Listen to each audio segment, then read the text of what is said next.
The text came in while I was helping a customer at my boutique. I'm leaving you and moving to Miami with my 20-year-old girlfriend. I've already emptied our joint account, haha. My hands didn't tremble as I read it. My voice stayed steady as I helped Mrs. Carter pick out a scarf. The only hint that my husband of 12 years had just blown up our marriage was a slight tightening around my eyes. I waited until Mrs. Carter left, her purchase wrapped in our signature silver paper, before typing back, "Good luck. My name is Emily, and at 38, I'd just received the coldest goodbye imaginable." While James, my soon-to-be ex, was probably smirking over his dramatic exit, picturing me sobbing over his betrayal, I calmly locked up my boutique for the day. The signs had been there for months. Late nights at work that didn't match his pay stubs, sudden password changes on his phone, the way he'd started hitting the gym obsessively, buying new clothes to chase his youth. 3 months ago, I'd found a receipt for a pricey dinner for two on a night he'd claimed to be working late. That same evening, I opened a separate bank account at a different bank. A week later, when he suggested combining our accounts to simplify things, I agreed with a smile while quietly transferring my personal savings to my new account. The joint account he'd just drained? It held just enough, 2 months' worth of deposits, to keep him from suspecting anything. The rest was safely hidden, along with records of every shady transaction he'd made over the past year.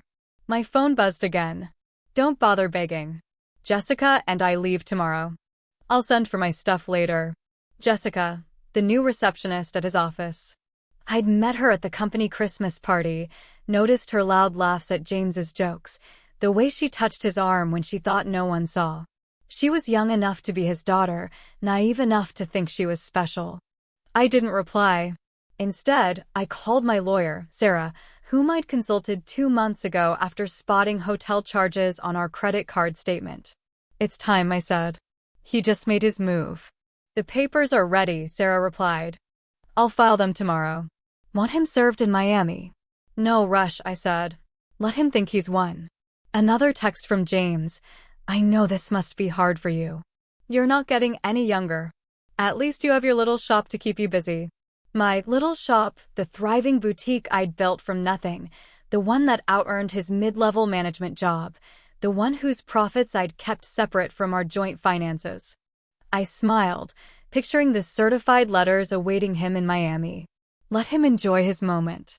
That night, I stayed in my house, mine alone, inherited from my grandmother and kept in my name despite James's hints to add his. Another instinct that had paid off. While sorting paperwork for Sarah, I found our wedding album. James looked so different back then, before his midlife crisis turned him into a parody of himself. Now, at 45, he wore shirts too tight for his softening gut, tried too hard to fit in with the 20-somethings at work, and used slang that sounded absurd coming from him. My phone kept buzzing with his texts, each more smug than the last. "I've been planning this for months. Jessica gets me in ways you never could. You'll be fine. Maybe you'll find someone your own age. Already told my family. They agree we grew apart. It's nobody's fault, really." I screenshotted every word, adding them to my evidence folder. Let him dig his grave deeper. His casual admission of planning it all would thrill Sarah. The last text stood out. "By the way, I used the joint card to book our flights and hotel.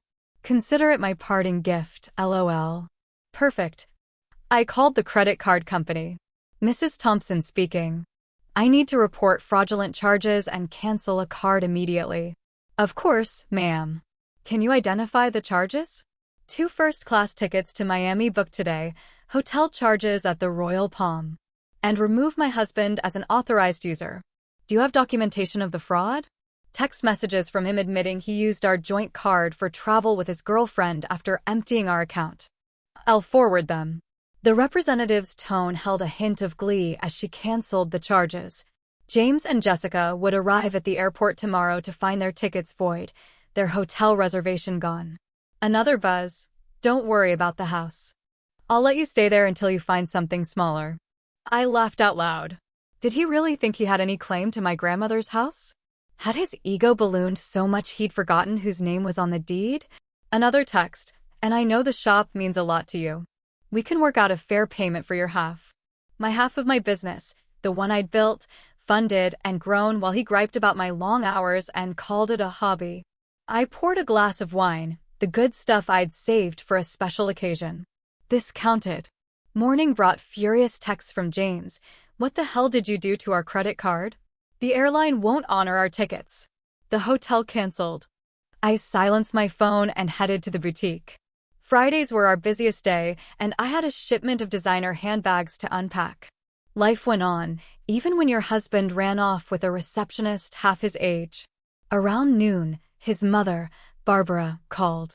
"Emily, dear, James told us everything, how controlling you've been, how you drove him away. He says you're being vindictive, messing with his travel plans." I put her on speaker while arranging a window display. Did he mention emptying our joint account and charging tickets for him and his girlfriend on our card? Silence. Then, well, he said you left him no choice, that you've been cold and distant. Barbara, I have his texts. Want me to read them? The one where he bragged about taking our money? Or the one mocking my age? Another pause. He did seem a bit cruel.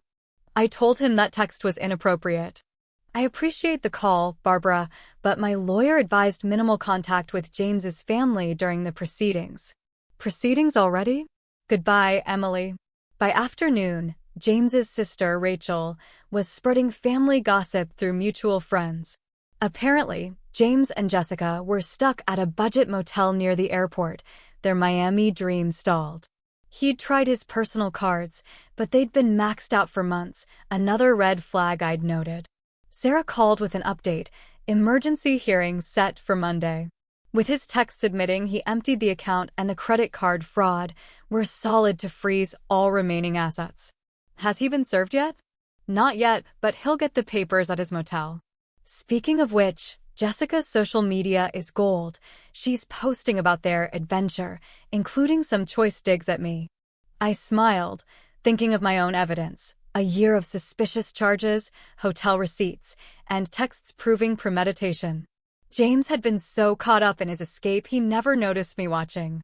Another text from him. You think you're so smart, but I made copies of the boutique's financial records. Half that business is mine. I forwarded it to Sarah, adding it to his pile of missteps. Let him learn about separate assets the hard way. Monday's emergency hearing was a masterclass in preparation.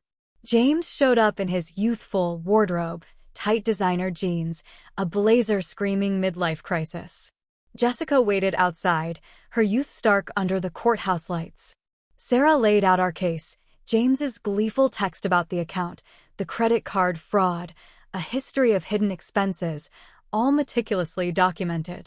His lawyer tried, my client admits to rash decisions, but Mrs. Davis's actions have been vindictive and calculating. Calculating? Sarah shot back. You mean prudent. My client protected her separate assets and tracked her husband's suspicious behavior. That's not vindictive, it's smart.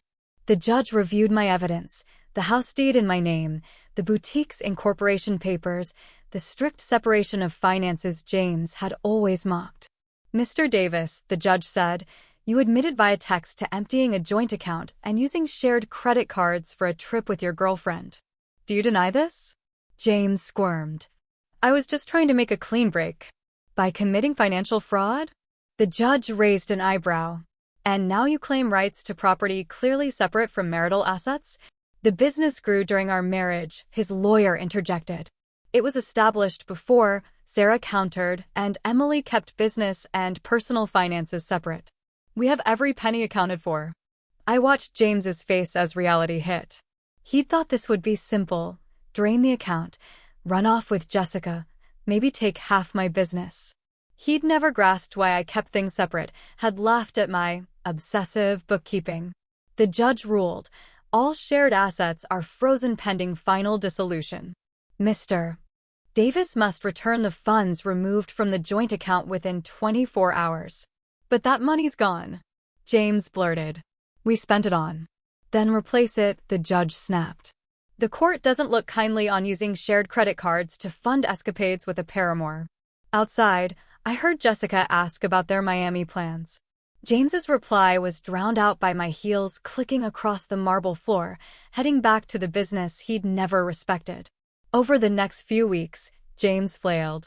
He claimed the boutique was his idea, that he'd invested in it early on, even that he'd been my business partner.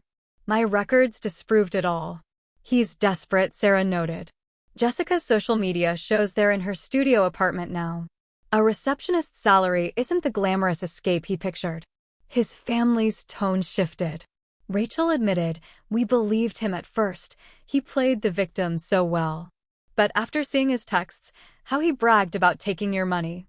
I'm ashamed." Barbara called, teary. "The things he said about your age, replacing you with someone younger. I thought I raised him better." I let their calls go to voicemail. Their support was too late. The boutique thrived, fueled by local gossip. Women came to show solidarity, often leaving with hefty purchases. My ex tried something similar. One customer confided, buying a handbag. Men like that never expect us to outsmart them. James's text swung from rage to manipulation. "You've ruined everything. I never meant to hurt you. You'll regret this. Can't we work something out?" The business wouldn't exist without my support. I forwarded each to Sarah, letting him bury himself. Word spread that Jessica was rethinking things. Sharing her tiny apartment with a broke, middle-aged man wasn't the adventure she'd signed up for. She posted about toxic relationships and learning from mistakes, then removed her relationship status. I almost pitied James until I recalled his haha about draining our account, his casual cruelty about my age, his assumption I'd collapse without him. At the final divorce hearing, James's bravado was gone, replaced by panic. Jessica was absent, reportedly dating a coworker her age. He wore his old clothes, the designer gear returned to repay the joint account. His lawyer looked exhausted, grasping at straws. Despite the separate property, my client contributed through moral support. Like these texts calling her business a little shop? Sarah cut in. Or posts mocking it as her hobby? The judge had enough. The settlement reflected my planning. I kept my house, my business, my assets. James got his car worth less than he owed and his belongings. "You've destroyed me," he hissed as we left. "I'll have to move in with my parents." "No, James, you destroyed yourself. I just made sure you couldn't take me down too." Barbara waited outside to drive him home, his new home at 45, his childhood bedroom. "That's enough, James," she said. "You've embarrassed yourself plenty." As they walked away, I heard her scold, "What were you thinking? Emptying accounts, sending those awful texts?" I watched them fade into the parking lot, feeling only relief. He'd meant to end my story with that cruel text. Instead, he'd launched my next chapter. 6 months later, my boutique opened a second location. While James floundered, my little shop thrived. I hired 3 new employees and launched an online store gaining national traction. Gossip trickled in. James tried dating apps, but women his age avoided a man living with his parents, and younger ones steered clear after Jessica shared his desperate messages. His career tanked too. An HR probe into his office fling earned him a reprimand, costing him a promotion. The final chapter came a year later at my 3rd location's grand opening. Local media covered it, not as a divorce story, but as a businesswoman's triumph. Jessica walked in, looking nervous. "I owe you an apology," she said. "I believed his lies, that you were cold, controlling." Then he tried the same games with me when things got hard. I adjusted a display of sunglasses. "They weren't his dreams, Jessica. They were escapes. There's a difference." "I know that now," she said.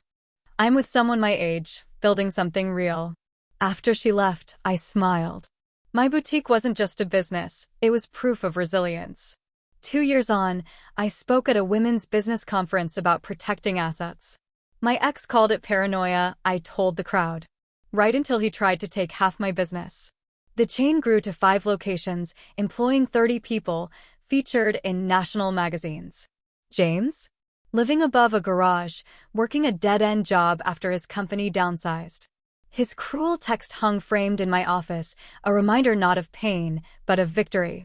Below it, a sign. Success is the best revenge.